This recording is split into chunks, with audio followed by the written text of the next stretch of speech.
Ladies and gentlemen, welcome to a very, very special of In the Mix from the Six. We are joined here by a special guest, my good pal, Bret and Day. Adis Kuchkovic couldn't be here with us today, but that's fine. I think you'll find lots of entertaining content to fill the space. Bret and Day, we went to school together at the famous Wilfrid Laurier Brantford campus that probably 85% of you watching this, unless you're my family or friend, had no idea that exists. Facts. Facts for sure, but Dude, I didn't even know that campus existed when I applied. I told you this story, but got home, saw the acceptance letter in my mailbox. My boy Andrew's dropped me off at the crib after school. I opened the envelope in his car. And he's like, "Bro, you're going to Brantford?" I'm like, "No, I'm not. I'm not going." Remember Matt when he moved in? He thought he was going to Waterloo until the day of move-in. The dude drove to Waterloo, did he not? Yeah, the guy's an idiot because they dropped his brother off and he thought he was going there and then realized that there was no fucking Lucy Marco place in Waterloo. Dude, I was crushed, but I can't imagine actually going to Waterloo and then be like, "Oh shit, I gotta go to Brantford." Oh, dude, so bad. And from my experience, when I got to take all my classes there in fifth year and fourth year, it was just so much better. It's such a totally different experience. But we're number one in student satisfaction. I wonder if they talk to anybody on our bloody campus. No chance. All right. Student satisfaction isn't a thing there. No, let's get it going here. So around our campus, started second year, transitioned third, fourth year, you kind of became known as that guy. You knew where the jams were going on, knew where the girls were going to be. You kind of were that guy around us. You weren't that guy in first year. So I want to start with, what happened somewhere between first and second year that made you go from regular dude to, all right, now I'm going to DM 30 broads a day, swipe right till my thumbs fall off, and find out what everything's happening everywhere? Honestly, it was in my first year, in our first year, I guess, we'd go out and party, but we wouldn't go out every single day. I guess at the beginning of first year was kind of ridiculous. We went out probably 4 or 5 nights a week to Res Ragers and stuff like that. But it wasn't going out to the clubs and stuff. And then when we did, I was still underage and I had a fake and so did you. But we'd go out, we just wouldn't go out as often as we did. And then I got involved with Dom and XL and Technicolor Dreams in my first year a little bit. And then just the experience, I had been to clubs and stuff when I was underage, but not to the extent, obviously, once I turned 19. And then when I turned 19 in the summer, we went out 3-4 nights a week, and it was some of the best memories. So I came back hot, and it was a good way to start second year for sure. How I kind of got into it was Dom. Yeah, Dom moved out west, so XL needed a new CM, which is campus manager, and that person kind of just runs everything XL at the university. And so I kind of walked into it, and from there, history. Just for the people, what is XL? So XL Lifestyle, it's the company who throws Bunny Hop and 12 Bars are the two big pub crawls that we do. It's basically an event marketing company. I can guarantee if you've been in university that what our events are, and most likely have been on them and had a badass time, that's for sure. You probably don't know what XL is, but they've been to their buddy events for sure. Oh man, 12 Bars and Bunny Hop, if you haven't been to one of those at least once throughout university, you missed out. Yeah, that was I think, I guess would have been 6th year. I think that was the only thing I went back for, or even 5th year. Went once to a regular night, and I just came for 12 Bars and Bunny Hop. Yeah, I mean, even we had Trout, who lives in Ottawa, drove from Ottawa back to town just to come out on those nights. I mean, it was definitely helpful that I was running it and could hook everyone up a bit more than, they should have been, but it definitely, they were wild nights for sure. Some of the best memories I have from university. Yeah, they were nuts, man. They were, as the kids would say, a full send. Oh, definitely full sends those days for sure. Especially having our house and the party house and just especially for Bunny Hop. I always liked Bunny Hop better because we could be outside all day, drinking outside, beer pong outside.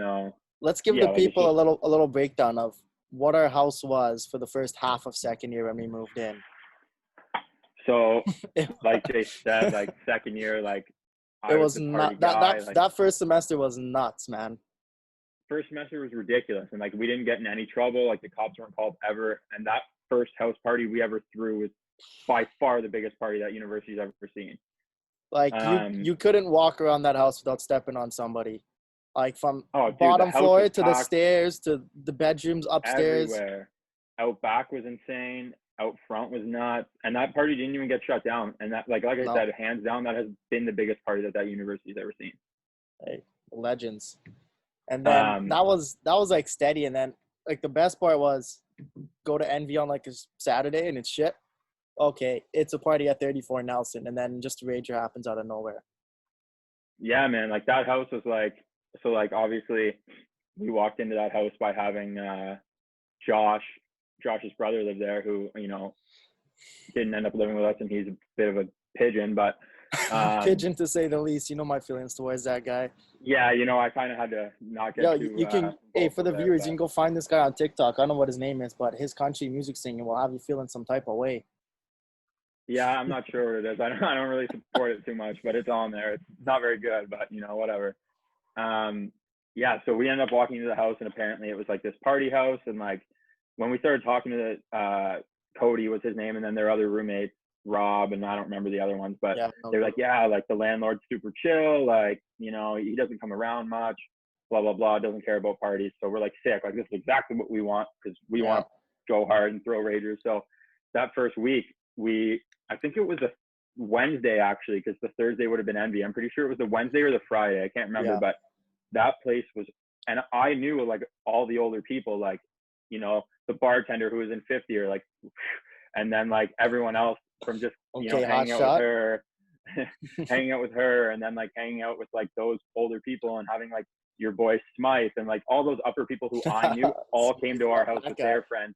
Yeah. Whereas like it wouldn't have been that way if you were just in a second year, and like, so having the connections that I did and bringing all those to the house, and then your friends and, you know, our other roommates, that was nuts. And then like every, you know, we'd like, have a pre-drink every Thursday, we'd throw a party every Friday, and then we'd throw a party on Saturday and go back to back for an entire semester. Thursday after Envy, after party at the crib, whatever, going till 4 a.m. And then, unfortunately, the neighbor who lives in a funeral home decided to start catching feelings. Call him the Dude, ops. it was all of them. So it was literally the whole home, street. it was a guy across the street. It was the whole street from Queen Street to, what was that, Market on the other side? Market Street? No. Yeah, Market. Yeah, so those, in between that section, there was a Facebook group that was called like Nelson Street or whatever, and it was literally just to talk shit about our house and how they could like come and fuck us over. Like, they've told us that they like anything they noticed that we could get in trouble for, they came after us for. And like once that started, it was second semester, we got our first ticket the first week, and it was downhill from there. That ticket was in my name, and I still blame you guys for that ticket. I gave very simple instructions after I talked to the police the first time. I said, boys, I'm going upstairs to take care of something. You know what I mean? Just make sure nobody goes outside. I was upstairs for 10 minutes, and then Matt comes coming screaming upstairs, Jay, the cops are inside the house. Like, what do you mean they're inside the house, bro? Like 10 minutes I was Bro, they gone. came flying in. I was fucking wasted, so like I wasn't in no condition, you know. That was the thing about our parties. We didn't give a fuck about the house. So like we didn't stay sober like a lot of people who throw parties do. Yeah. And I mean, I was probably blacked out before the party even started, to be honest with you. Yeah, let's be real. And you know, it got to I will never forget my reaction when we found out, probably 2 years later, that our block actually had a Facebook group to talk about us. Dude, it was nuts. And like that first year, like that first party was the start of it, like we talked about. But then having those consistent parties, like we made the paper, like we were literally in the Brantford, whatever their local paper was, saying Brantford, like, you've never Expositor. been to Laurier. Yeah, the Expositor. You've never been to Laurier unless you've been to a party on Nelson. 34 Nelson. And then the way it got nuts. So we got the first ticket under my name for like $360 or something. When I went home for a weekend, you guys copped the second one. You didn't even put it under anybody. I was home. Yeah. I was home too. Yeah, so you and me weren't even there. They didn't even put it under anybody's name in the house. They put it under a boy, Jarrett Potts' name, who's now trying to be a lawyer. I know. And the worst part about that ticket was it was for a pre-drink, and there was only like 10 people there, and it happened at like 9 o'clock. Man. We weren't there. They slipped. And then we got a notice from the school. You guys didn't let me attend that meeting with the dean because you're like, nah, Jay, you're gonna pop off. And you had class or something. No, It, yeah, it I wasn't had just that. class, but I was like, screw this class. I'm gonna say my piece. And you guys like, nah, we're going. And then you guys, Yeah, whatever that meeting happened, and then the police chief knocks on our door one day. dude, we had 5 officers coming to the house because remember we had that furniture in the backyard, which was dope for jam. Yeah. That shit had to go. Like the bylaw officers came by probably once a week. We had cops coming by, the mayor, everyone was involved in this. Like it was nuts.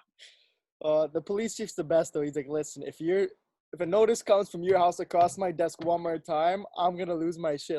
I think you lost your shit that you're here knocking on random kids' doors for partying too much. Like, man, we're just trying to have a good time with the people. Yeah.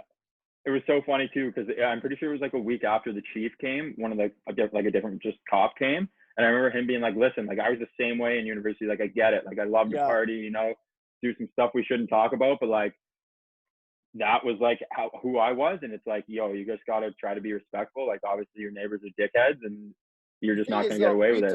What was our neighbor's name? Elaine or something like that? At the funeral home. The older lady. Yeah. Besides the point, we told that lady first day we moved in, listen, music's ever too loud, people ever too loud, just give us a call or knock on our door. Not once did she ever come and talk to us. Just 911 ops. There you go. Yeah, like she was bad, but then it turned into not being her so much, and it was the guy across the street, Scott. So he ended up being the worst, and that's why is that the guy from the computer emporium who would come and drink with us? You see? No. So different guy. Scott was the computer guy, yeah, but the guy who came and drank with us was to his right. To his left, actually, but that guy was like who came and drank with us. That guy was classic sketchy Brantford local, man. Oh, brutal! Like the fact he even came into the house was just brutal, and he played the guitar too. Yeah, were you there that time when after one of our parties, it's like 4 a.m., maybe 6, 7 of us sitting in the living room, and that random guy, high off heroin, cocaine, crack, walks in our house at 4 a.m. asking for cigarettes? And he just kept saying, I smoked them all. That's the city we went to school in. Random guy. Oh, man, it was so bad. Barges into a random house at 4 a.m. looking for darts. Dude, there were so many times people came into our house. I don't know if you were there because we would always just leave the door open because it would get so hot. Yeah. But I remember Kenzie and Lexi were over. Actually, I think PA and like my friends from home too were down.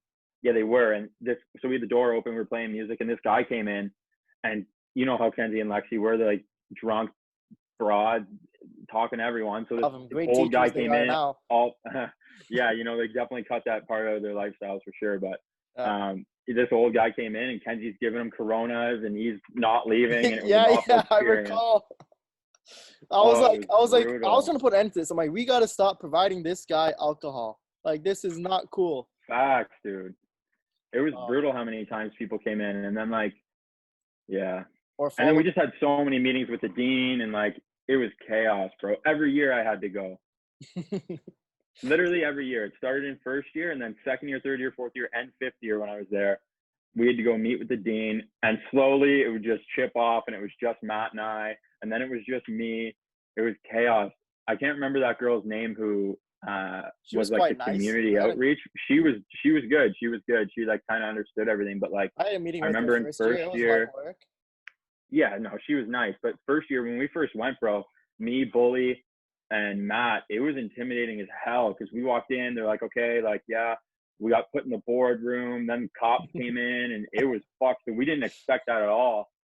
And then second year, you know, you kind of knew what was going on. Yeah, second year was ridiculous because I remember the reason why we went was because one night I remember, you know, I was in my room, and my room looked onto the street, and it was like 3 a.m. after Envy one night, and like I was busy, and then I hear like banging and noise. I'm like, what the fuck is this? And I was trying to sleep, so I get up and I went and looked, and I see people fighting in the street. I'm like, oh my God, I'm going back to bed. That happened multiple times in front of our house, just street brawls. So many times, bro. And it was the Chets too, and I'm like, God damn it, like I don't even care. Like these California kids are wild. I'm going back to bed. And then I remember literally the next day we got the email for a meeting, and when Matt, I can't remember if you came to that one, but I know me, Matt, and Bully were there, and they started off. I remember the cop was like, "Hey, like, listen, this shit's got to stop." And I was like, "Hey, man, I'm not trying to be an asshole here." And we all know me, like, you know, I don't get in trouble. Like, as different as a perspective as, you know, my drinking lifestyle is, but like, I don't get in trouble that way. And like, so I was like, man, like, honestly, like, I'm not trying to be an asshole here, but are we here only because there was a fight outside of our house at like 3 a.m.? Yeah. And he's like, yeah. And I was like, man, that wasn't us. Like, I was asleep. Like, I woke up and saw it, and I went back to bed. Like, I get like the partying and stuff, but like, we haven't been doing that. And, you know, he kind of took a nice approach to it. But like, that's when we first were told, like, hey, like, if you guys have a party or anything and we show up, you get a ticket right away. And if we come back at any there's point, no more warning you're anymore. Straight, ticket right away. And if we come back at any point, straight to the tank for the night. Like, holy. They laid down the law on us. But man, there's nights like I didn't go out on this Thursday night because I think I had an exam or midterm or something on the Friday morning.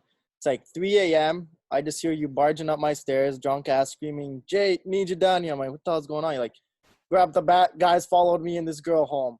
Like, just stuff like that in Brantford. And then our buddies Gory and Leggett were trying to gold them right in front of our house. And I'm like, man, I got an exam. Grab my back. But I'm like, I have an exam in like 3.5, 4 hours, and this is going down right now in front of our house. Dude, I forgot about that. That was fucked. I remember it was two older guys, and they followed us home. And I was like, what the fuck? And I remember Gory and Leggett, I saw them outside of our house, and I was like, yo, boys, I need the backup. And then I remember coming to get you, and Leggett grabbed the piece of a chair is what he had. Matt's wooden chairs, you know, like the middle part, it fell off, and he picked that up, I remember. And Gory and him followed them after they had left. Like, it was fucked. That's 15 minutes Brantford in a nutshell in our first semester of second year, which was nuts. But let's go back a little bit. What was your mindset coming into university? Maybe there's some kids watching who like are just going in next year, or heck, maybe it's gonna be the next year after. Like, we watch the movies and shit. We will see shit going down in the States. And I didn't really think it was going to be like that. And then we got there first year, met you and Matt the first day. And then it was just like, you're 3 months in, you're barely going to classes, and you're drinking all the time. Yeah, like, you know, honestly, like, my mindset was pretty, like, total opposite. Like, if I had to tell you, you know, I did 5 years in university, so, like, 6 years have gone by. But, like, if I would have told you when I was like moving in that day that, you know, in 6 years I'd be working for a party company and drinking for a lifestyle, like, I wouldn't believe you. Yeah. You know, I came to university like not going to parties a shitload. You know, like, my mom was super protective. Like, when I did go, it would be like, oh, here's like 2 beers, have fun. You know, and you'd figure out your own ways to figure that out. But so I honestly did not have that mentality. And I thought, you know, like, I was going to school to be a teacher, and, you know, like, I was ready to go to university and be like, all right, let's get this shit done. And like, let's start our lives. And, you know, it took me a whole 2 days to drink a 40 of vodka and change my perspective on life. So why exactly, I can't even recall, what went into your decision to drop concurrent education? Was it realizing that, you know, you blacked out more and maybe teaching wasn't a good option?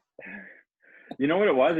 So the reason why I went to Laurier Brantford was because it was a split program with Nipissing. Whereas like Brock, where I also got in, and all my friends were going, and it was like, I wanted to go to Brock. I wanted to stay at home, be with the boys, and, you know, stay at home and get a car and do that stuff. So that was the plan. But my mom was like, nah, you're getting out of the house. Like, as much as I'd love to have you home, like, my best years were university. Like, I learned so much about myself, blah, blah, blah. And like, now reflecting on it, like, I'm so happy that I went away to university because I learned so many life lessons. To answer your question, like, I always wanted to be a teacher or something like that. In the 2nd or 3rd grade was when I first like kind of thought, oh fuck, I'd love to do this. And like, just working with kids and like doing all that stuff, like, I loved it. I was a camp counselor for a while when I was younger, and like doing stuff like that. And it was really rewarding, like, working with the kids and seeing, like, you know, bad example, but like, if a kid couldn't figure out 2 + 2 and then you help them figure it out, like, it was a sense of, you know, like, it was a rewarding feeling. So like, I don't think you would have ended up in math. You weren't the best. Oh God, no, not a chance. I'm not a math guy. But so that I don't know, like doing the placements and stuff, which was good. And that's why I went to Laurier Brantford, because you started placements right away, whereas Brock was just in 5th year. But, you know, I didn't really like it. And there were some things that, you know, kind of I didn't agree with the teacher I had. And then in my 2nd year, you know, the teacher was a bit better. I got really close to male teachers there. We went on a cottage trip. Like, it was dope. But I just didn't know if I wanted to do it for sure. So I kind of went with a different route. And now I'm going back to teachers college. And so what did you actually graduate with? A bucket full of nothing? Yeah, contemporary studies, and then a minor in history and geography. So the plan was that I'd get those minors and be able to go to teachers college with both of those things, and easily get one of them as my teachable. Well, technically both of them, but. Yeah. Who am I to laugh at your degree? I got a digital media and journalism degree, and the closest I've come to using it is interviewing you. Yeah, like, you know, it is what it is. Like, I partied my entire university career, and I made a job out of it now, so it worked out. Since you brought that up, how'd you get involved with Envy, and what was the best part of working for Envy? I mean, my least favorite part is when there's a fat line, and me and the boys are like, clutch, you know, our boy Bret, who works for the club's gonna get us in, and then next thing you know, Bret skedaddles, we're at the back of the line. This guy is like sending snaps from inside of the club, chugging bottles. Yeah, like. Yeah, Matt's going to be dying right now because he hated the fact that you did that. Like, he couldn't stand it. Dude, you know what it was? It was so many times when we go there, I'd be so fucked already. And then there'd be a couple sweeties in line. It's like, yo, let's go. Fuck. Let's get in there, right? And I didn't wait in lines at all. Like, no. So, fuck that. All right, back to the question, though. How'd you get involved with Envy? I mean, it was clutch. Like, free bottles here and there and shit was nice for the boys. Yeah, it was definitely nice, like, you know, having bottles and, like, drinking for free. Obviously, those saved me a shitload of money, not having to pay cover, it was getting nice. paid to be there. It was nice that once a semester when you'd hand us the coupons for the beers. It was nice. Yeah, you know, once you know, we got those coupons, and because originally we didn't have those, right? So I guess I'll get to that. But so how I got involved was same thing. Dom Sabrin, he owned Technicolor Dreams, the paint parties, which is done now. So unless you're a bit older, you won't know what they are. But I got involved with those. Hey, you love those. Oh, dude, they were the best. But so I got involved with those in my first year and met him, and then I got to know Aaron and Steve, the owners of Envy, while I was underage at the club, and I did XL stuff in my first year. And then and all these older people knew who I was and would talk to Aaron and Steve and introduce me and blah, blah, blah. So come 2nd year, they were like, yo, like, this guy is our guy. And I'm like, all right. Like, I'm down. And the thing is most of the promoters they had were graduating. So I moved into that role in 2nd year. And then there was one guy, Ari, who did 5 years, and our 2nd year was his 5th year. And then going into 3rd year, I completely took it over as he left. So I was running everything. So it was kind of like a mix of Dom, who did party events and, you know, brought XL to Brantford, giving me the go ahead. And then it was also these upper year students who I was super connected with when I was younger and in 1st year and 2nd year, giving like Aaron and Steve, you know, this guy's dope, he's going to crush it, blah, blah, blah. So that's how I got to meet them. And then, you know, that's how I first got into it, I guess, by handing out, like, the promoters would give me, like, you know, 100 or 200 passes, and I'd hand them out to all the 1st years and 2nd years who, like, I was super close with, because, you know, they had their markets with the older students. So that's how I got involved with Envy. And then, like I said, come 3rd year, when I completely took over, that's really when, like, I started getting, like, you know, all the drinks I wanted to my face. Like, I still didn't pay for drinks in 2nd year or pay to get in or anything like that. But, you know, they were like, I couldn't go and drink 20 beers. Like, I'd get in trouble. But then once I took it all over and became, like, the main guy, and, you know, they just talked to me, and then I had people who worked for me. That's when, like, you know, there was no coupons, there was none of that. And then I would just drink so much throughout the night that they were like, hey, like, we gotta fucking chill out here. Because at first they were like, there's no possible way you drink, because the bartenders would have to tick every time I got a drink. Yeah. There's no possible way that you're drinking this much.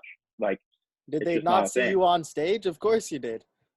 I know, honestly. But so they were like, no, like, you're giving out drinks. And I'm like, honestly, I'm not. Like, you know, I might give a couple away, or like if I have half a beer, I might be like, yo, here, if I'm trying to leave or whatever. But for the most part, like I'm drinking all those. And they're like, all right, we're doing tickets just to, save ourselves. And I'm like, all right, whatever. And then that's when the tickets started. And that's when I was like, yo, those are mine, boys. You're not getting in on those. So that's why, I switched to bottles and so get bottles. you're the reason that the ticket system started, because you're rinsing your own company. Yeah, big time. Because like I didn't pay for anything as it is, right? And they were paying me to be there. So they just they were like, yeah, like, we got to implement something to kind of slow this down. Paying for all your drinks, it gave us a hit. So they figured something out. But so obviously now you're working with Excel. You parlayed that relationship into a fantastic job, in my opinion. After school, you essentially get paid to organize events and then drink at these events. Do you feel like you haven't left school sometimes? Honestly, like, yeah. I mean, I took an online course this past winter semester just to kind of stay in the rhythm because I plan on going back sooner. But with this shit going on, it's going to delay me a little bit. But it does feel like I'm in university still. Like, we do these university trips. I'd go out and party with the reps and like you're at all these campuses, different cities, Halifax, Halifax was Laurier, a fucking Guelph. movie. Waterloo, Guelph, London. Oh my God. Like, so let's just get into a story here, because you're saying you're going around partying. We got to get to the Halifax story here. Oh my God, the Halifax story. You got to tell this for the people. All right, so 12 bars this year was 2 days in Halifax, and it was Friday and Saturday. So I had London on the Wednesday night, Guelph on the Thursday night, and then I had like a you were flying 7 or 8 a.m. flight to Halifax. So then on the Friday, so obviously I was in Guelph until like 2 in the morning. And then I was like, yeah, like I'm not getting wasted here. Like I'm going to miss my fucking flight for sure. So look at me being smart and not getting blackout. Once, So I went home that night, got home at about 4 a.m. I had to get up at 5 a.m. to go to the fucking airport. But so I get there, fly to Halifax, figure shit out, run the handout that day, meet my CM. And because obviously I've never met her before. And then, met some of the reps, and I was like, hey, like, I'm just going to follow you. Like she's really good for like shit like that. Like she had a set list of like where she's going to go at all times and make sure she does with the check-ins at the bars and blah, blah, blah. So I was like, cool, dope. I'm just going to stick with you. Cause that's part of the, as like part of the thing when you go to a city, you have to check in with all the bars. Yeah, exactly. But you kind of know what you were supposed to do. So it was, so the first night was dope. I also ran a weekly event in Halifax. So that's like, one night a week. We do an event, XL, sponsors it. We promote, we have a team, we fill your club. I did it in Brantford and ran an event when I was in university. And then when I went for the company, try to get it out. So I knew the owners. Get towards that really second night in Halifax. I knew the owners really well. So the first night was dope. Second night, I guess it even started off with a bang because so doing that weekly event, we obviously get paid for it. And when I went there, they owed us from September until, December. So I had a shitload of cash on me. And when I picked it up, I was upstairs in the office and I got a text from my cousin because I have family there. And she's like, hey, did I just see you downtown Halifax? I'm like, yeah, like I'm just upstairs right now. She was at Roxbury, which is right part of the dome, it's called. There's like 5 or 6 buildings in it. And most of them are clubs, but one's like a restaurant kind of thing. Yeah. And she's like, okay, cool, I'll come outside. And so my plan was to pick up this cash, bring it back to the hotel because I wasn't having like 10 grand on me in cash the whole fucking night. Makes sense. So I go downstairs and bro, no envelopes. Like my hands are just like, I was looking like Kevin Gates. Just carry 2 phones. So the money I had phone like cash on me, and she looked at me and she's like, and we never really explained like what it was for. And I said a shitload of $100 bills in my hand. So we talked for like 10, 15 minutes, whatever. And I'm going back to my hotel to drop it off. And I got a call from my mom, and she goes, why the fuck do you have, like, I think she said like 20 grand. Like, obviously my cousin didn't know how much it was. She goes, why the fuck do you have 20 grand in cash on you right now? And I was like, drug dealer, oh my God. So I explained it. And my uncle thought I was a fucking drug dealer because my cousin called freaking out that I had so much money. Is that when you had your Dirty Sanchez mustache? Like, I had the handlebars. It's not totally unforeseeable, I had the handlebars going for November. So because that would have been like right at the beginning of December. It would have been December 1st, I think. So anyway, so that's how the night started, and then and I didn't want to drink too much. I was kind of hungover from the first night. Yeah, that went I well. went really hard. Yeah, that didn't go very well, of course. So I was getting into the drinks, of course. And I met this guy, played the cross beauty. We went into the bathroom to get a bomber going, and I came out like just zonked.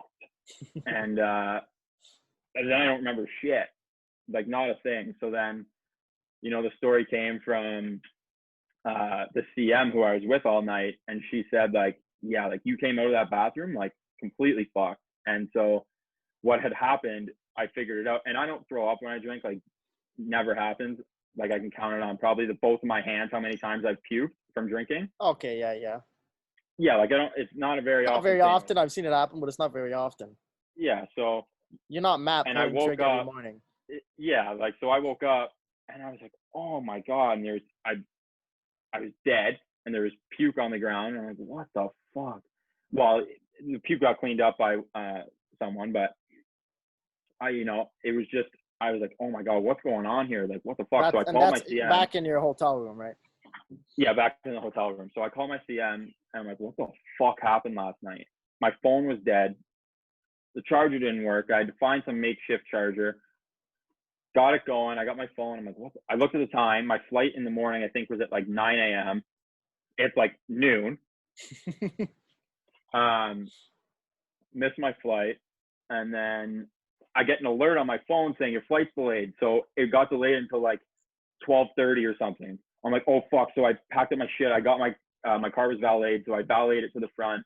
Get down there. I'm like, all right, the airport's not that, it's like 15, 20 minutes away. I'm like, I'm fucking getting this flight.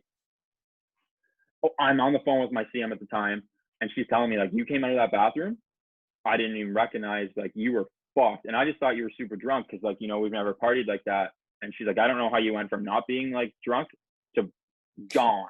Gonzo. And I'm like, I have no idea. And then so they had these cold stream lemonades, which are epic. It's the best drink I've probably ever had. And so I bought 2 for myself and 2 for her, and I drank both of mine. And I'm like, yo, are you almost done? Like, let's get another. And she's like, here, I only have drank some of this one. You can have my full one. So I'm like, okay. And obviously they open the drinks when you get them because that's how they have to do it. So she just had these in her hand. She left them on the table, blah, blah, blah. And so I'm drinking this girl's drink, and next thing you know, I don't remember a thing. So I get to the airport. It's like 15 minutes before my flight. She's like, oh, you're not going to make it. Like the flight attendant lady, as I'm checking in, she's like, you're not going to make it, blah, blah, blah. I'm like, hey, like, cool. Can we like get me on a different flight then? She's like trying to figure it out. She's like, I can't override it, blah, blah, blah. And at this point, I didn't even know for sure what had happened. But I was like, listen, I got drugged. Like, this isn't my fault. Like, can you please help me out? Because to get a new flight for later in that day was like $1,100 or something like it was. Yeah, 11 or 1,200 bucks. I'm like, fuck that. Like, this is bullshit. So I tried to play a sappy card, and I just thought like I got drunk. Like, I didn't know what happened. It was weird. Didn't really know. And I was like, fuck it, I got drugged. And she's like, all right, like, let's test you. And now in my head, I'm like, fuck, I'm already far enough in on this lie. Like, I have to go. Keep going down the line, man. So I'm like, fuck it, let's do it. And we go, and I go into this like small ass room with a security guard, the doctor, and then like the security bitch or something. Like, I don't know, it was something weird. So then that third person ended up leaving. It was just the security guard to make sure, like, I don't know, protect the doctor, I guess, and then the doctor. And we did a couple things, and they come back 15, 20 minutes later, whatever it was, and it's so like, yeah, what'd you do, piss in a cup or something? Pissed in a cup. They had to swab. There was a couple things we did. So took my blood. Yeah, so there was a few different tests. And so she comes back 15, 20 minutes later, and she's like, yeah, so you got fucking drugged. And I'm like, Jesus Christ. I was like, well, what was it? And you at that point, you were just making up a story to try and get the attendant to give you some sympathy. I was just trying to get a fucking I was trying to get a sympathy, but I didn't know. Like, I knew something was off. Like, yeah, I don't know what had happened at the time, but I was. But you didn't really think that you actually got drugged, right? No, I didn't think I got drugged. When I said that, I was just trying to pull a card, and then she called my bluff, and I'm like, fuck it, let's go, lady. Yeah. Because what am I going to say? No? So I was like, fuck it, let's do it. And so she came back, and she's like, yeah, you got roofied. And I'm like, holy fuck. And she's like, yeah, it gets a little worse, too. And I was like, what do you mean? She's like, there was a small dose of meth in there. And I'm like, oh, my God. So I'm fucking drugged now and off my rocker. And just for the viewers, You know this is a why? guy who, like, he won't even touch marijuana ever in his life. Like, doesn't touch so, any of that.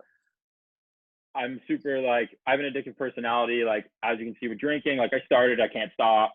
I'm off the sauce right now for a little bit. You know, a couple weeks in, but tonight. yeah, we'll see how it goes.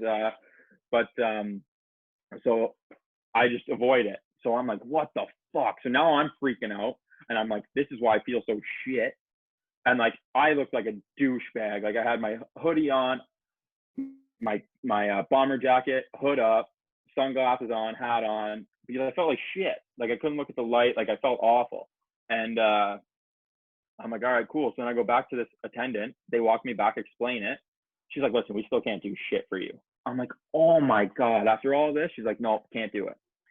I'm like, can I get a refund at least? She's like, no, nothing.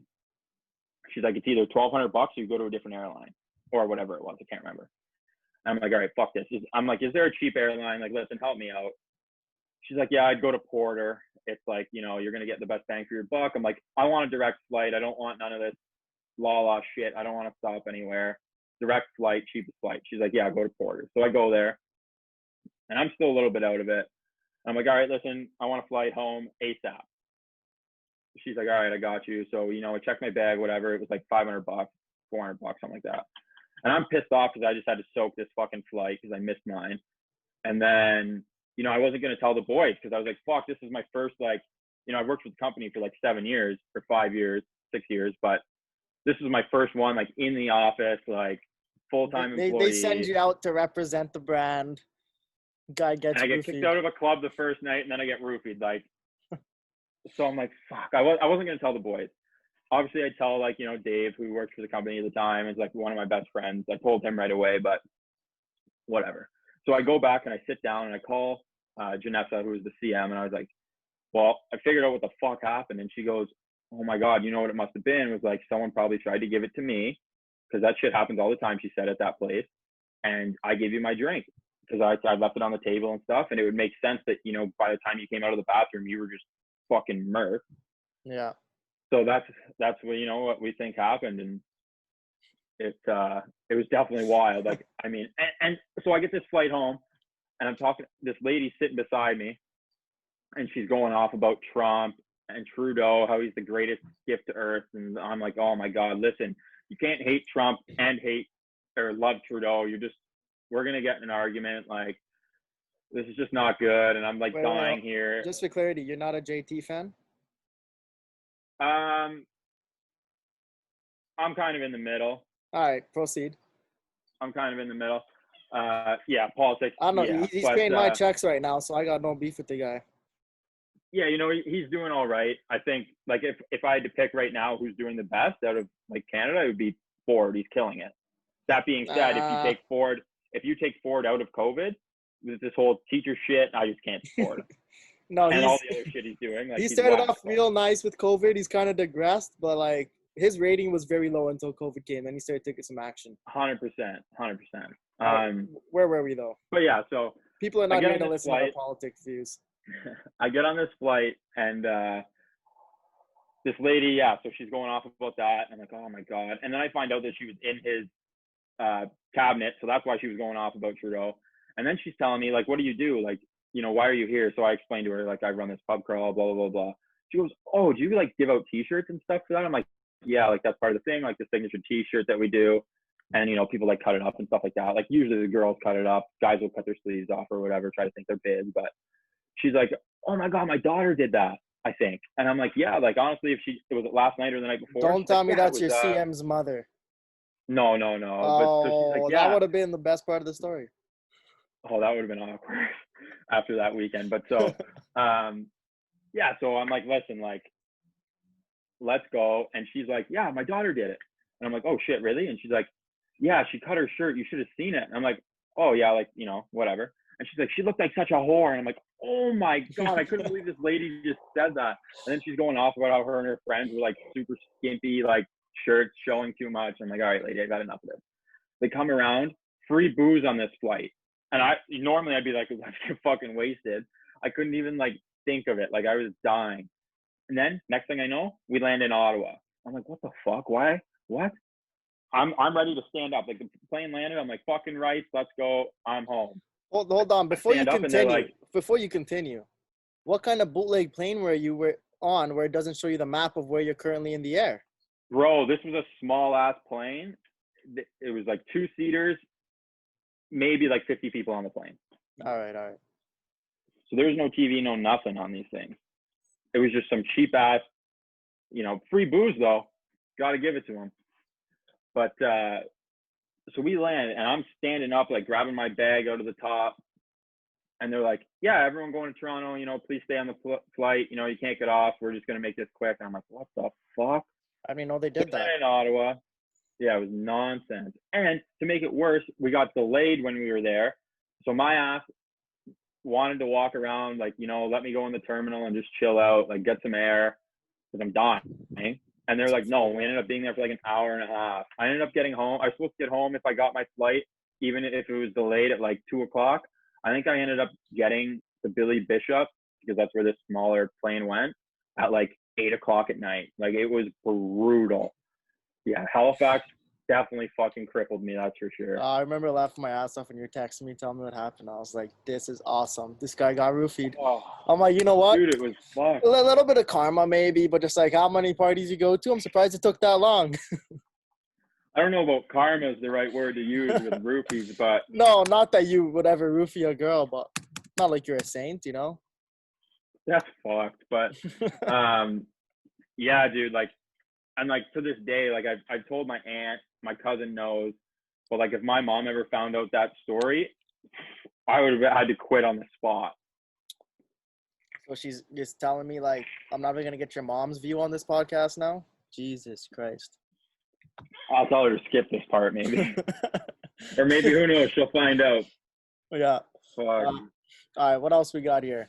What's your best memory from university? Oh, dude, there's so many memories from university. You gotta put people on the spot here. I'm trying to like stay away from anything XL because I feel like that's such a bullshit, corny answer. All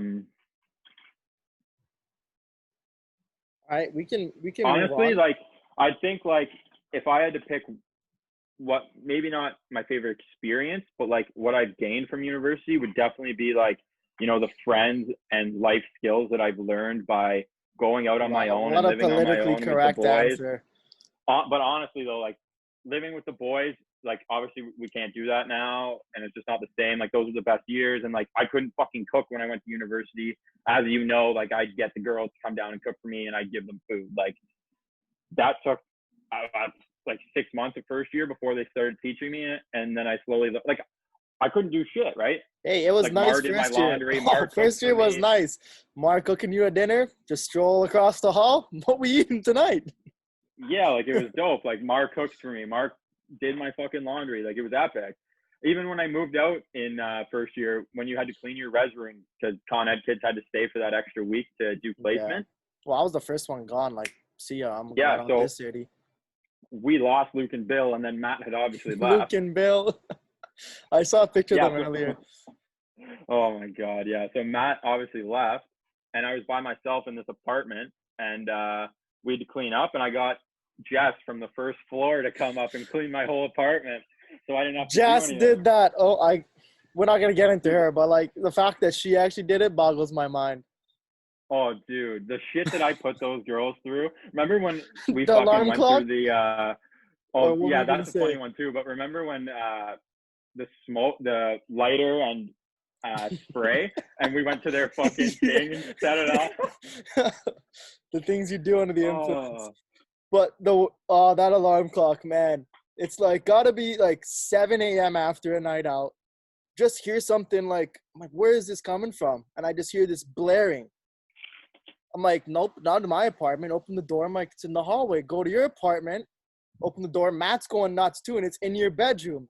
And we're like, what the fuck's going on here? How this guy cannot be sleeping through this? It's like a military grade alarm. And then we find you downstairs in another bed. We're like, where the fuck are your keys, man? That was Dude, I terrible. just remember. I remember being so hungover, and I remember her getting out of bed and going to the door, and she was like, had to make herself presentable, and she goes to the door, and I just hear you guys screaming, and she's like, and I was like, oh my God. I'm like, fuck, I don't want to deal with this right now. Dude, do you know how pissed we were? Like 7, 8. This thing, like you could have heard it. We were on the 3rd floor. I'm telling people on the 6th floor probably heard that thing at 7 a.m. on like a Friday or Saturday morning. Just retarded. Oh, dude, it was so bad for Matt too when I'd go home for the weekend and forget about it. And obviously, I was locking my door. You guys got too wild when I'd leave the door. I don't know if it was I got too wild. A girl named Katie and our friend named Matt maybe took it a little overboard, stealing all your change and shit. Yeah, that was Merc, that cheap fuck Katie. she got like oh my $27 worth of change out of your room. What was more satisfying, bringing a girl home after night at the club or winning that intramural chip in 3rd year? Oh.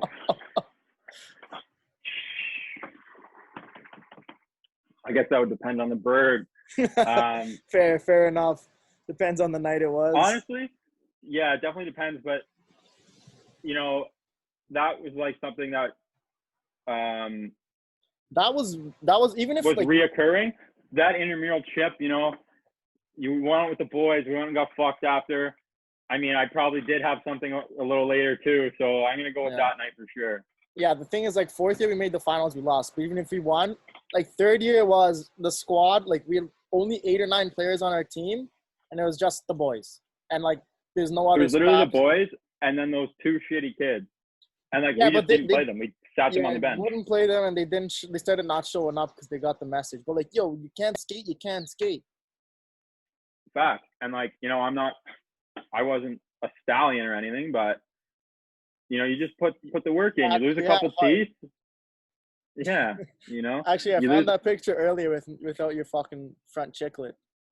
Yeah, so, dude, I remember that game. Obviously, I remember when I lost a tooth in 3rd year. I lost my back molar because I remember the guy, I ate his stick. He high-sticked me right behind your net. And then in 4th year was when I took the helmet to the face and lost the tooth in the finals. And I remember after that happened, you know, because we had everyone who came to watch us because everyone hated that other team. And, you know, everyone knew who I was at the school. And they were like, oh, fuck, like you lost your tooth. And I remember when it happened, we had vodka waters on the bench. it hurt. Like I didn't really, like, I felt like, damn, I chipped my tooth, right? But I wasn't in pain. And I was like, fuck, I chipped my tooth and I was bleeding a little. I spat it on the ice and I saw blood. So I'm like, fuck, okay, quick change. Rinse my mouth out with water and I'll be good to go. So go to the bench, you know, squirt that Gatorade bottle of vodka water in my mouth. And that's when I got the pain, dude. Yeah. That vodka going into my cut. Oh, and then I remember Matt and shit was behind the bench and they started freaking out like, your tooth's gone. I'm like, shit. And I was like, obviously, you know, the boys need to get back on the ice. And I remember getting back on the ice and ripping right after. There you go. So, that was a legendary season, man. A lot of fun, especially because like we played with the boys and it was all good. Played with the boys, had some beefs with some teams, some guys that I absolutely hated that when they were in my crease. God forbid they're not staying. And then it was definitely good. And then 4th year we had beef with I can't remember that guy's name, something Gray or something. Was his name Gray? Oh yeah, his name was Gray. I don't remember his last name, but that was the guy who always tried to think he was tough shit. I think his real name's Grayson or something dumb like that. Yeah, and then the time we were walking by him in the hall and I started chirping him and the guy just keeps walking on. That's like a night after he was snapping you from another girl's phone, calling you a pussy and shit. I call this guy out to his face and just head down, keeps walking. Yeah, it was the night after and it was like the whole house, all of our house already had, you know, run train and this guy is thinking he's sick and it was just so funny. And that was, I remember we were playing them and he thought he was going to, you know, he was talking shit like, oh, I'm going to dummy you, blah, blah. And I remember so many times, we weren't allowed to hit, but I just remember him catching him with his head down and soaking the 2 minutes. Yeah, and their team was also like the entire extramural team. So like, if And you we didn't, still dusted them. yeah. So get out of here, you mutts. Okay, so obviously everybody knew you were around campus, but you also, at an extent, I don't know if it's third or fourth year, maybe it's forever, you got kind of a bad rep with the ladies for a little bit. Why was that the case?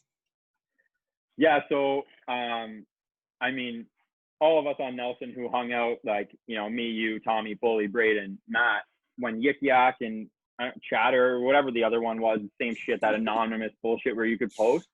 In second and third year, like, a lot of it was, us just chirping each other and, fucking around. But then we also I forgot got so about many, that. I forgot we got about so that, dude. many fucking messages being like, never trust a boy that lives on Nelson.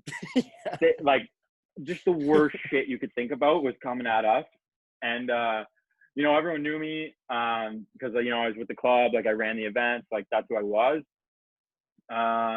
We definitely, some people didn't like you. You'd, stop talking to them or fuck their friends or, whatever. But for the most part, like, there's not too many people who I didn't get along with or, like, not like at the university. There's definitely people who fucking hated my gut. I would say I disliked more people than you did at that school for sure. 100%. Honestly, the best way I can put it is like how my friends would put it to me, and it's like, you either fucking love this kid or you hate him, and there's no in between. I can speak to that. Yeah. So, like, a lot of the side on the hate was, happened. It happened, but it is whatever. Fuck what they think. I could give a shit less. I would meet people that maybe you'd chill with twice, and they're telling me how great of a dude you are. I'm like, shut up. I lived with this guy for 4 years. I know what type of dude he is. I'm like, you've known him for 7 minutes, but somehow it's either they loved you or they hate you within a second. Yeah, like, I have a good personality. Not to, like, I'm not tooting my own horn. Like, I'm pretty, like, open. I love meeting new people. I don't hold much in. Like, I don't give a fuck. Like, if Joe Schmo doesn't like who I am, I don't give a shit. Like, Dude, I don't know if you remember. I guess it would have been when you were in fifth year after I graduated and I came back to visit and everybody's chilling outside. I think my buddy Andrew came with me. I don't know if it was maybe 12 ball. I don't know what it was, maybe first envy, whatever, Yeah. regardless. And then you did something and I started chirping you. And this random little kid starts coming in my face for chirping you. And I'm like, dude, who are you? This is my house the last 4 years. Shut up. I lived with this guy for 4 years. I'm like, random little kid's ready to fight me for you. And I'm like, you don't know who I am and who he is. Shut your face. Dude, so this was bunny hop. 100%. Oh, yeah, because it was warm, yeah. Because it was Liam. Oh, yeah, that sounds familiar. It was my boy Hartman. And so he was a first year in my fifth year last year. And he was a younger version of me, fucking legend. And so he's my CM now. Like, I love that kid. And yeah, I remember I was fucked that day, but I vividly remember you coming up to me and being like, who the fuck is this kid trying to fight me? Because I was chirping you, just joking around. I was just so dumbfounded. I'm like, because, most people knew we were buddies. And I'm like, this lot of people in the living room were taking shots when I chirped you. Everybody laughed, but this one guy got his heart on and was like, yo, I'm going to fight you in my face. And I'm like, whoa, what the hell's going on here? Don't come at me, bro. I got my minions. Yeah, you would need your minions. I ran that school, so it worked out. But like I said, like, I don't give a shit. Like, if you didn't like me, you didn't like me. I don't probably fucking talk to you. Or like, there's a lot of people who would like a lot of the younger guys, I'd get like, oh, you're sick because you run the club. You're sick. I'm like, I bet you any money that if you had a chance to be in my role, you'd do it in a heartbeat. So go fuck yourself. Like, yeah. I got a lot of that shit, but like, other than that. People are always jealous when they see others succeed. Under P, right? Yeah, exactly. So, I mean, I was extremely grateful and lucky throughout university. Like, I didn't pay for drinks. I didn't wait in line. I had bottles every night. I was very grateful. Like, I saved so much money by that, especially considering I went out as often as I did. And I mean, I got my job now that I have because of it. But like, if you worry about what everyone thinks, man, you're just going to ruin your own fucking life. So yeah, fuck them.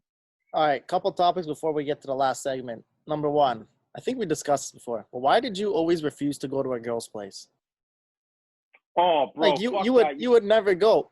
See, I have very So differing opinions than you on this, but maybe just because, see, this is where people are going to think I'm a savage, but when I go to a girl's place, it was easy to leave. That was nice. You could just be like, yo, fuck you. But then I remember. Okay, well, I'm not saying fuck you, but like, yeah. I forgot something, and I left a watch at a girl's place, and I couldn't get it back. She wouldn't give it to me back, and I was pissed. And Yeah, that's so snake. I lost my watch, and I was like, hey, fuck. And that happened in first year. And then so after that, I was like, nah, fuck this. And especially when we moved into Nelson, dude, I remember people coming home from the bar with someone and being like, yeah, like, you know, I got an early class or whatever, and then calling them an Uber on their phone saying sign RC. Like, I just found the escape, you know, depending situation. Yeah, It's easier to bounce. but like, sometimes they want to linger, and you're like, yo, I just want to go sleep. that's fact. You It's just gotta be harder. a bit of an asshole and be like, get the fuck out of here. Like, not directly like that, you know. I be nice. Like, See, I'm an asshole towards other guys. I respect women. You know, I'll of tee off course. on Like, I a wouldn't guy. say it like that. You know what I mean? But Yeah. you just, like, you know, you just, if you don't want them there, you just gotta poke the bear a little bit. All right, last topic before we move to the last segment. I know this still bothers you because you literally texted me about it earlier today. We had the same prof, but different, like not the same class, same course, but different times. Yeah. Working on the same essay. We're in our rooms. It's due at midnight. Probably like 11:15 or something. It was between 11 and 11:30 that you came to my room. Yeah, I came down and I'm like, yo, I totally goofed. So this is like two arguments, right? My second argument makes no sense. I totally just reread it, and I'm like, this shit's after. What do you got? And you're like, here, bro, here you go. And I just go, reword this shit, type it all fancy. Marks come back. Literally handed him a citation like 11:59, as always, clutch. Marks come back. I get an A, and what did you get? I got a C or a D, and this motherfucker copied my entire essay. He reworded my entire essay and got an A. That's skills, and I got a bro. C or a D. And I was like, what the fuck? I remember the marks came back. He came down to my room. Same prof, everything. This guy comes down to my room, and he's like, yo, I got an A. What the hell did you get? And I looked, and I almost fucking shattered my computer. I was so pissed. And I was so ready to go to that prof and be like, this motherfucker took my essay. I know. I was like, yo, you better not say nothing. And reworded it. And you got an A? Like, how the fuck does that make sense? Oh. And I went and bitched. Well, obviously I didn't throw you under the bus. But I remember I went and bitched and I snapped. And he's like, I'll reread it. And he bumped me up to like a B or a B plus. But I was so mad because I was done my essay, and I always do shit last minute day of too. Yeah, you were just working on citations like or something when I came down. Yeah, or I might have been just finishing up, and you were like, "Yo, my essay's fucking garbage. Like, I fucked up." I'm like, "Here, bro, got you." And just the marks. Oh, and I like I said, you know, I was definitely more on the party side of university, but that pissed me off so bad. No, but like, it's not like you got bad marks. You put in your work, even though you were. Yeah, no, of course. Like, you know, everyone says to find a balance. Well, my balance was like 95 to 5, but you know, I put in my work and I got good grades. But you know what? Took me 2 years to figure it out. Went from like, you know, my parents don't know this, but like barely staying eligible for school after first year. Like I wasn't on probation, but you know, it could have been close. Yeah, like I did second year a little bit better, too, and then third, fourth year like A average. Get at me, you know? Yeah, that was the same thing for like all of us. I think like yeah. And I'm sure a lot of people experience it too. Like when we first went to university, it took like 2 days, and then we partied fucking 5 days a week. And like, you know, I remember in first year, I got in an argument with a prof and never went back to that class. I ended up doing really well in it actually, but yeah, you know, it was just adjusting to that lifestyle, and it's such a big transition, and you're worried about, you know, cooking and all that bullshit and developing as a person as well. Like first year was tough. I didn't do that well in first year. I mean, I didn't do bad. I think I had like a B average, but I did not have a B average. I don't think. Like I got I got A's in 2 classes, and the rest were trash. Like my journalism 101, I got an A minus, I think. I took a crim course, which was about gangsters, wise guys, and Goodfellas, about the mob. So mad interesting. Got an A. Rest of my marks were garbage. Yeah, like I know I did. Yeah, I think like a B average probably. And then, but there was so much in first year that like I had a math class in first year, math and teaching, and it was part 1 was first semester, part 2 was second semester. I can't remember if it was part 1 or part 2, but like part 1 was like addition and small shit, and then part 2 was like standard deviation and like harder shit like that. And I can't remember which section it was, but we had a midterm and my class was on a Friday at 10 o'clock, I think. And I went and got buckled at NV Naturally, you know. on the Thursday night and didn't study at all. Went into this midterm, probably still drunk, bombed it. And she's like, yeah, like you probably, the prof was like, yeah, you probably should have done a bit better. And I was like, honestly, like, mans were drunk. Yeah. 3.5 hours of sleep, you know. Like there was some classes that I just didn't give a shit about, which, you know, looking back on it, I probably should have, but hey, we still made it. As a whole, first year, you know, I honestly wonder what my ratio was in first year in terms of classes attended and classes skipped. It was probably very close. Yeah, I was bad in first year because my first semester of first year, Fridays, I had class 8:30 to 2:30 straight. And then eventually, once I found the party lifestyle on Thursdays, I was like, yeah, I ain't going to class. No chance. Dude, I don't know if you remember, my first semester of first year, I had 7 bloody courses because they started the new program I was in with Laurier and Conestoga's digital media journalism program. And we were like the test trial dummies. Oh, you have 5 Laurier classes, 2 Conestoga classes. Like, here's your 7 courses, have fun. And then the next year, they totally changed it. That was a muzzy, man. You can't give us 7 courses our first semester in university. I think I might have had 7 or 8 because I had Nipissing and Laurier courses. Yeah, same shit. All right, we'll close off with this. It's a segment I like to call, you ever wonder what was going through his mind? So this is a homecoming. I remember, I think this one I was working, and you guys went to Waterloo, and then we're supposed to come back, whatever, turn up there. And then Matt had snapped me this picture. Yeah, what was going on through your mind? Yeah, so and just oh no, this one was in Brantford, I think. Yeah, it was Brantford. And then I remember I met you guys, and you were like this, and that is a girl's hand holding up your head from falling over. Yeah, there's another picture too. If you go on my Instagram, that's a bit better, where I'm eating leaves from the same day. Yeah, your Instagram's got too many posts. I wasn't scrolling through the whole thing. So second year, that was second year. It was our first year in the house. You know, every year on homecoming, we'd fucking start at like 8 in the morning.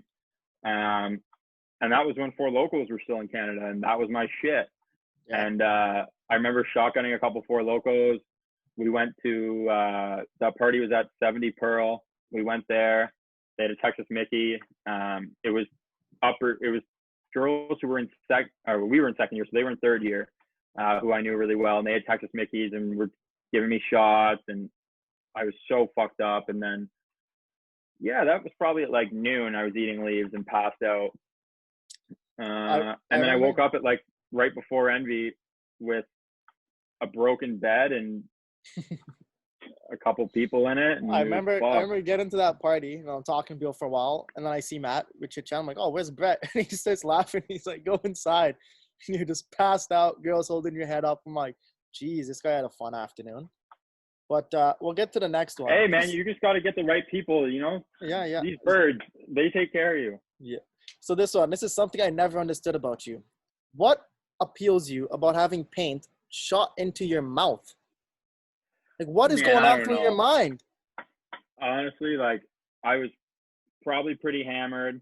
Like, I went to one of those paint parties, and I was like, no, this is all in my mouth, my face. I never went to another one. And you're just like, yeah, that right was here. That was probably like my third one. I regretted it. I remembered how bad it tasted. I remember how long you'd have to shower to get all the paint off of you.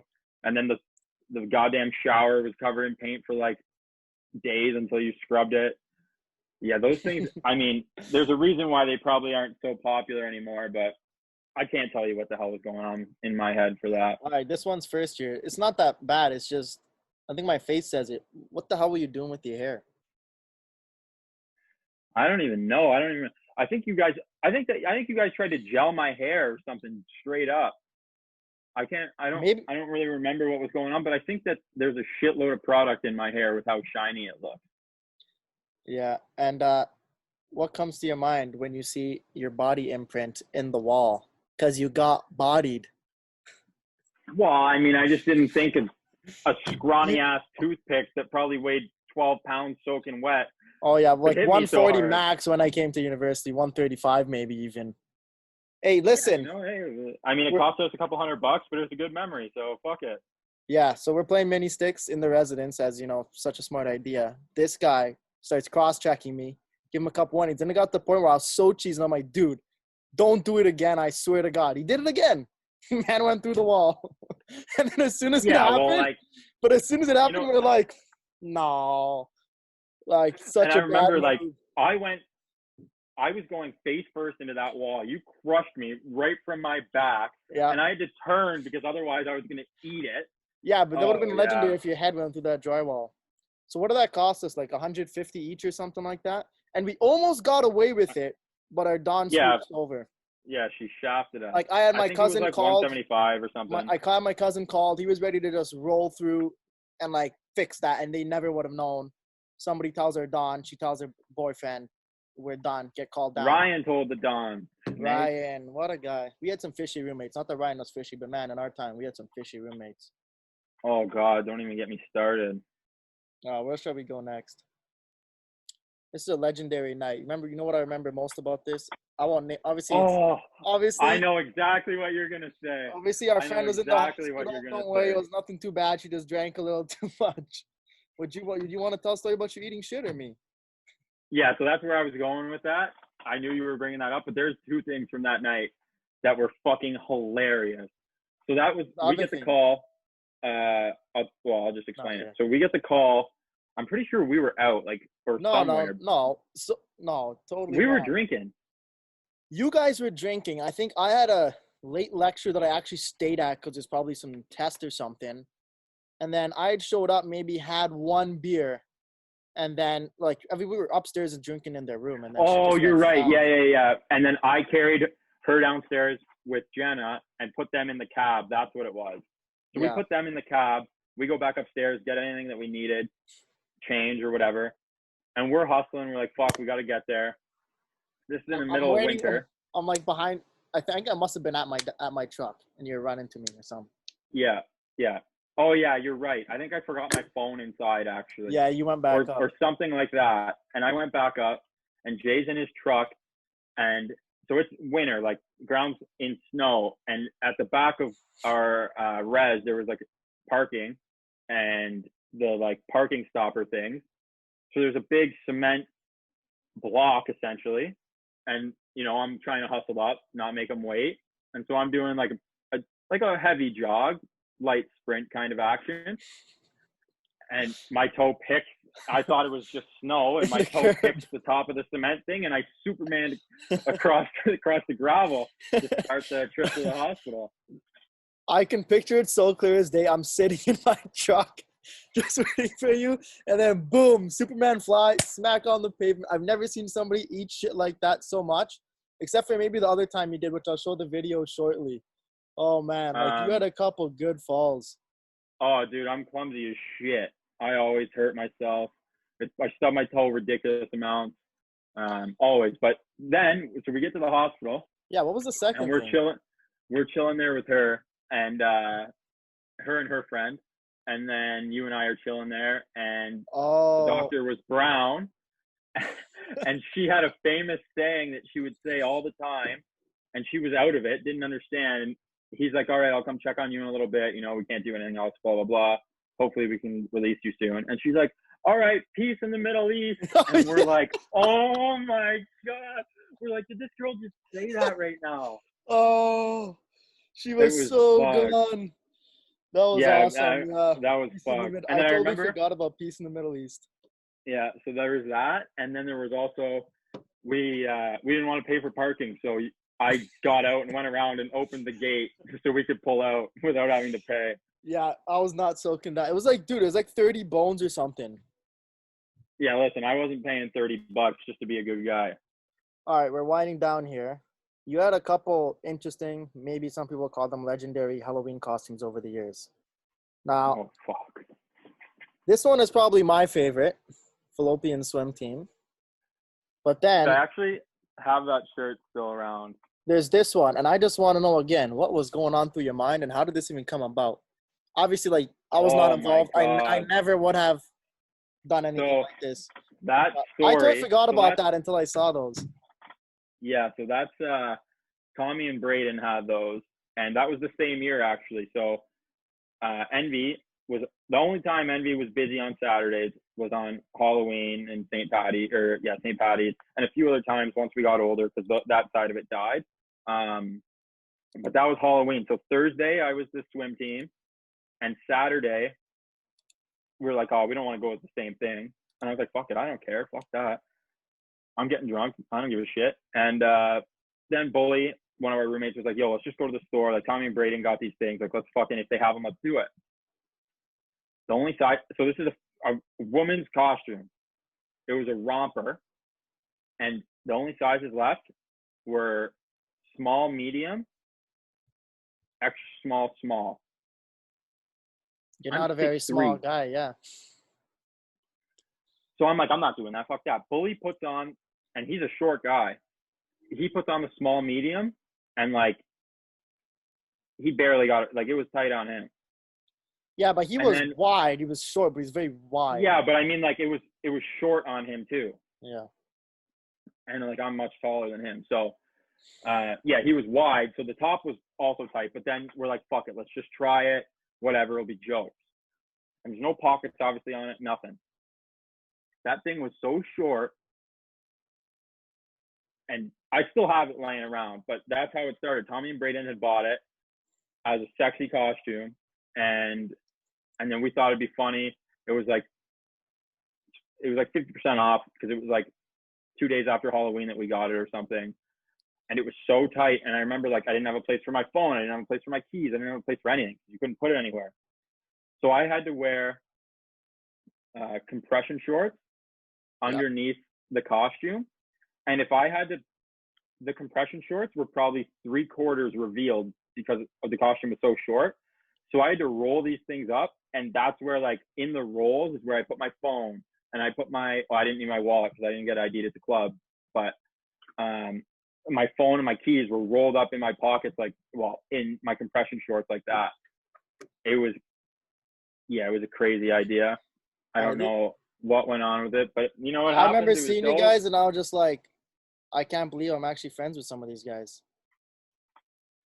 Yeah, it was like everything was exposed. It was not flattering. So what was your favorite Halloween costume you did in 4 years? I wasn't much of a costume guy. First year I was Batman and Robin. I was Joker, yeah. Oh yeah, you were Joker, yeah. Yeah. That one's not a thing. That was soft. Second year I was Dr. Seymour Bush, the gynecologist. Oh, yes. Oh, no. Second year, we were the Hawaiian crew. Oh. Was that Halloween? No, I think second year. Yeah. So second year was the Yeah, I remember seeing that picture. Hawaiian crew. I'll see if I can find it. I'll throw it in here. You were a ref. Third year, I was Bully was a gynecologist. ref. I was not the ref. I think you were a ref in the picture. I think you wore it. Because I remember the helmet being No, on you. I put the helmet on for the picture, but somebody else had I think that year I really mailed it in. I just had an OVO t-shirt and an OVO hat. I'm like, I'm Drake. I have a beard. Maybe, yeah. But yeah, so first year was Batman, Robin, Joker. I was Batman, of course. Second year was the Hawaiian crew. Third year was Dr. Seymour Bush. Fourth year was the one you just showed, the Things and the Fallopian Swim Team. And then fifth year I was a lifeguard. Solid choices. Yeah. Funny-wise, probably the swim team was jokes. That was probably the one that I got the most hits on from the boys. Yeah. I think my favorite, best night probably would have been the lifeguard. You know, we made a stupid nice guy decision that we'll regret for the rest of our lives that I think you know about, but we won't get into it. But it is what it is. Yeah. All right. I'm going to share my screen with you, and we're going to watch this video. This is my second favorite wipeout of you. Oh, brother. You seeing this? Yeah? Yeah. All right. So we'll do the rewind here. This is, semi-athletic, very semi-athletic, big white guy. He saw our buddy who's like a crazy, I don't know, acrobat, martial artists do it. And Bret's like, I can kick the top of the doorbell here. One try. That's all right. Second one, bang. I think the guy was crying about his tailbone for like 3 hours. Man, it was because I was in khakis, and I did end up getting that fucking door. I did end up doing it once I put on shorts. I kind of remember it, but I don't actually remember you actually succeeding. No, I got that bitch. All right, we'll end off with some good memories here. When you see that picture, what comes to mind? There's a lot going on in that picture. There's, some people we didn't talk to for a while. They got too good for us, as we like to joke around about. Well, I think it was just one person that got too good for us. No? Like Christian Fan said, he just kind of scurried into that picture for no reason. I can only think of the one person. Like, maybe stop talking to other people, but there's only really one person who was like, yo, peace out, I'm better than you guys. No, 100%. But I just mean, like, we joke around with it about, Mara was too good to come over and hang out at our house and stuff like Always that. Always have to go to hers. Yeah, so, like, obviously I was only kidding, but, there's a lot of memories, a lot of people from first year, definitely, like, I posted that picture. It's definitely a good picture to have, like, those are the people we started university with. And, it was nice to see them all at the end. Like, it's definitely a good one for the memory. I think that was like the last karaoke Wednesday or something, a fourth year. Yeah, it was the last karaoke Wednesday, so probably sang Trouty's mom a couple times, and that was probably the first time like the first year crew was all together since like maybe early second year at our parties. Yeah, so like, probably because we went through that phase where Mara wasn't coming out and we were taking care of certain people and. And being assholes apparently, and so it's just a long you carry a girl home and put her to bed. You somehow are an asshole. Well, what can we do about it? Bro, brutal. What happened? We were good guys about it. We took our turns, the rotations. Happened too many times. Called a good night. So it is what it is. Yeah, no, I just saw that picture and I was like, oh man. Like there's also the picture we took in the first year with all of us together, and then plus like Maddie, Ashley, and a couple other guys. So and then that one there was that picture, but and there's some people that we don't talk to from that picture, but there's also a picture that you and I got in our first week with Tavia when we painted ourselves green, and then I was looking for that. I couldn't find it. Fourth year. Yeah. I probably have it somewhere. And then we got that other one done at Envy, which it's just crazy to look at like the difference in how much we all grew up. I totally forgot that we did that. Yeah. Yeah. That's university, man. We went through like stages of just kind of friends, who was the gang which year and shit, and people change, grow, and that's life, I guess. Like out of that picture I just showed you, talked to 3 people in that picture still, and there was 8 people in that picture? Yeah, I mean, I can't even try to think of everyone who was in that picture, but I mean, I'm pretty like, I still talk to people now and again, like, Ryan hit me up a couple months ago. We chatted. I'm still friendly with everyone, but on a consistent basis, I mean, I really only talk to like 2, 3, 4 people from that picture for sure. Yeah, for me, it's 3 undisputed. That's it. All right, buddy. I think this has been good. You have any stories you want to part with or anything? We can do this again. Yeah, I mean, whenever you want. If you got any more dirt. Matt's got ammo. I'm just waiting for this guy to get off work, and he's gonna send some. So we'll do this sometime later again. But anything you want to say? I guess I'll end it off with something that I've said a couple times, and it relates back to your question about do you still feel that you're in university. So you can take the university out of the kid, but you can't take the kid out of university. I fucked that up. Yeah, I fucked it up. You said it totally backwards, but you always say it, eh? Oh man! Fuck off. As soon as he finished, I'm like, "Am I stupid or did he screw that up?" I'm like, "Oh." No, I totally fucked it up. You can take the man out of university, but you can't take the university out of the man. All right, and we'll leave you with that. I hope you guys enjoyed this. That's my boy Bret and Day. I'm Jai Boyal. Thanks for watching. We're out of the mix.